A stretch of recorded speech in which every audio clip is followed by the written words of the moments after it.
ఘంటసాల గారి గురించి చాలా మాట్లాడాలనిపిస్తుంది, వెంకయ్యనాయుడు గారి గురించి చాలా మాట్లాడాలనిపిస్తుంది. నేను కాసేపు మాట్లాడొచ్చా? Sir sir sir sir Ghantasala garu అంటే మనందరికీ ఒక గాన గంధర్వుడుగా, ఒక గాయకుడిగానే పరిచయం. కానీ ఆ మహనీయుడు మీరు నమ్ముతారా?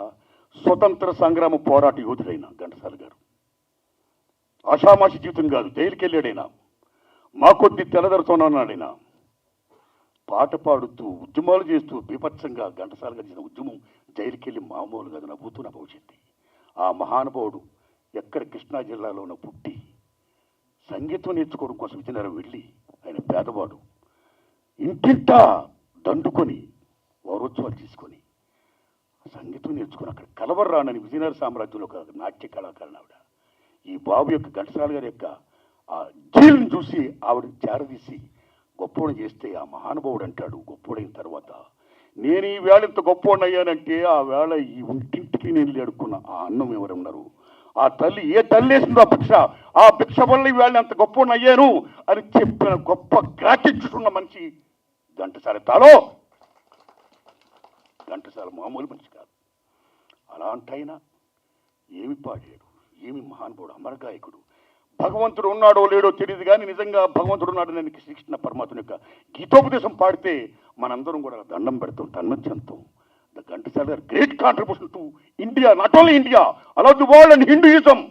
That is Bhagavad Gita. ఎనఫ్.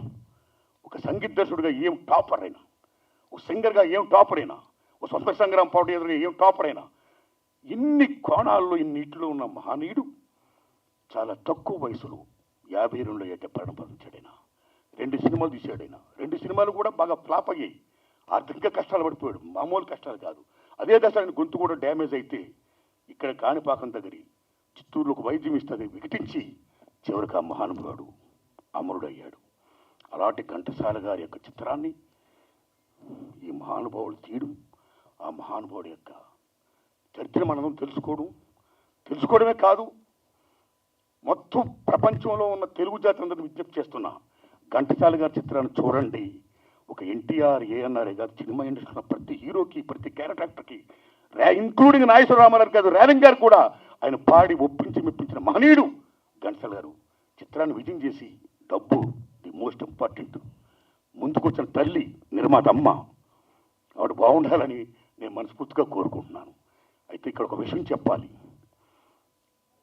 ఒక స్వతంత్ర సంగ్రామ పోరాట యోధుడుగా భారతదేశ పరంగా, సేమ్ టైం భగవద్గీతను పాడి హిందూయిజం అంటే హిందూ మతం, హిందూ దేశం, మనందరూ హిందూస్మే. అలాంటి హిందూ దేశంలో నిజమైన ప్రామాణిక గ్రంథం ఏమంటే భగవద్గీత. నీ పని నువ్వు చేయి, రిజల్ట్ నాకు వదిలేని శ్రీకృష్ణ పరమాత్మ ఏం చెప్పాడో that is Bhagavad Gita, that is మన మతం. అలాంటి మత సారాంశాలైనా అమోఘంగా పాడి మెప్పించినందుకు, స్వతంత్ర సంగ్రామ పోరాటం చేసినందుకు, ఆయన కాంట్రిబ్యూట్ చేసినందుకు, సంగీత దర్శకుడిగా, గాయకుడిగా, అమరగాయకుడిగా, అలర్ టోటల్గా what he played the role. అలాంటి ఆయనకి నిజంగా భారతరత్న ఇవ్వాలండి. ఎస్, భారతరత్న ఇవ్వాలి. మీరు చెప్పట్లేదని పేర్కాణం. కీర్ణ ఘరానా రాగంలో చాలా ఫేమస్ పండిట్ భీమశంకర్ జోషి, రైట్? ఆయనకు భారతరత్న ఇచ్చారు. భూపేన్ హజారికాకి ఇచ్చారు. ఆయన ఒక అస్సామీ గ్రేట్ సింగర్. మరి ఘంటసాల గారు ఏం పాపం చేశారండి? ఆయనకి ఇవ్వలేదు భారతరత్న. అక్కడ మన ఎన్టీ రామారావుకి ఇవ్వాలా, అక్కడ ఎంజీఆర్కి ఇచ్చారు, ఇక్కడ మన ఘంటసాల గారికి ఇవ్వాలా. నిజంగా చెప్పాలంటే ఓట్ బ్యాంక్ పాలిటిక్స్ దాంట్లో భాగంగా వాళ్ళు ఎంజీఆర్కి ఇచ్చి ఎన్టీఆర్కి ఇవ్వకపోవడం ఏంటండి? పండిట్ భీమ్ సింగ్ జోషి గారికి ఇచ్చి ఘంటసాల గారికి ఇవ్వకపోవడం, భూపేన్ హజారికి ఇచ్చి ఘంటసాల గారికి ఇవ్వకపోవడం ఏంటండి? వీళ్ళు నేషనల్ లెవెల్లో పాలిటిక్స్ ప్లే చేశారు, కాంట్రిబ్యూట్ చేశారు, సేవారంగం చేశారు, కళారంగం అన్ని రకరకాలకి ఇవ్వాలి. నేను మనస్ఫూర్తిగా ఘంటసాల గారికి, ఎన్టీ రామారావు గారికి భారతరత్న ఇవ్వాలని మనస్ఫూర్తి కోరుకుంటున్నా. ఎస్, సేమ్ టైం నా అదృష్టం ఆ మహానుభావుని చూశాను.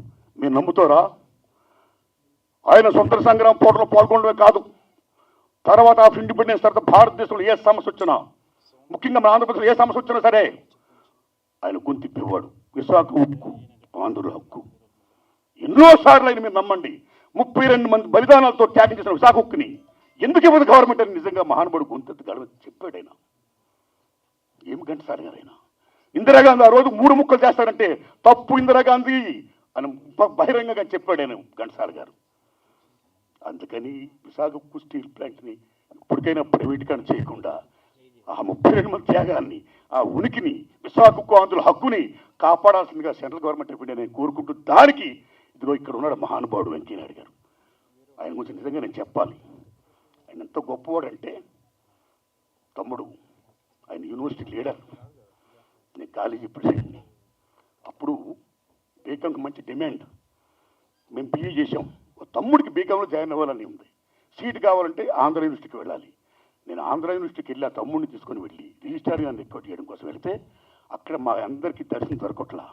ఇంకెవరు చేయాలి, ఏం చేయాలంటే వెంకయ్యనాయుడు గారిని పట్టుకోవాలి అని వెంకయ్యనాయుడు గారి కోసం వెయిట్ చేస్తుంటే లీడర్, డైనమిక్ లీడర్ వెంకయ్యనాయుడు గారు ఏమి విశాఖకు స్టీల్ ప్లాంట్ కోసం ఏం చేశాడైన ఉద్యమం, జయాంధ్ర ఉద్యమం ఏం చేసి అగస్టిన్ వెంకయ్యనాయుడు గారు అసలు వాడు వస్తుంటే అసలు మామూలు కాదు. ఆ వెంకయ్యనాయుడు గారి కోసం వెయిట్ చేస్తుంటే వెంకయ్య గారు వస్తున్నాడైనా. నేను దండం పెట్టా, ఏం తమ్ముడు అన్నాడు. సార్ ఇలా సీటీ వచ్చేయండి సార్, మీరు నమ్మండి.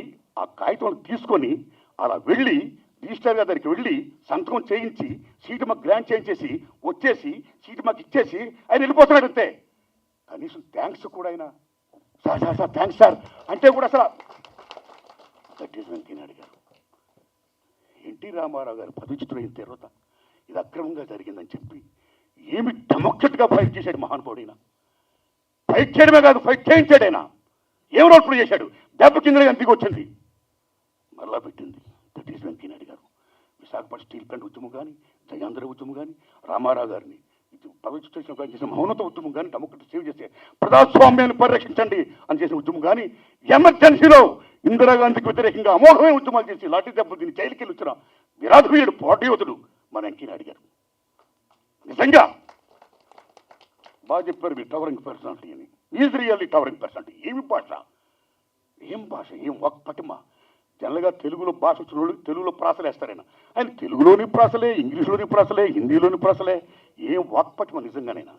అలాంటి వెంకయ్యనాయుడు గారిని సభాముఖంగా ఘంటసాల గారికి అసలు వాడు ఇవ్వాలంటే నేను ఒక విజ్ఞప్తి చేస్తున్నా.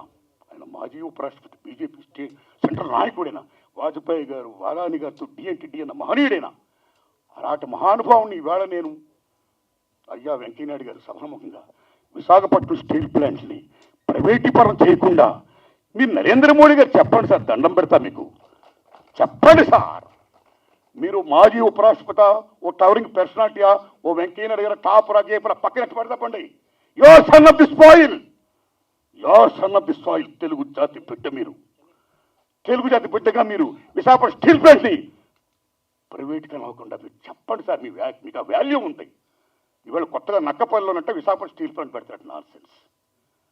పక్కన విశాఖపట్నం వదిలేశారు, నక్కపల్లిలో పెడతారట. ఉన్న ప్రజలు కూడా నక్కపల్లిలో మేము స్థలాలు ఇస్తాం, స్టీల్ ప్లాంట్ పెట్టారంటారు. తప్పు. ప్రజలారా, నక్కపల్లి ప్రజలారా మీకు దండం పెడుతున్నా, విశాఖపట్నం కాపాడండి. 32 మంది త్యాగాలతో ఉన్న మహాతల్లి, బలిదానం చేసిన మహాతల్లి విశాఖపట్నం స్టీల్ ప్లాంట్.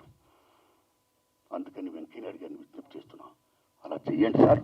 అదే అసలు చేసిన నివాళి ఘంటసాల గారికి. Thanks a lot.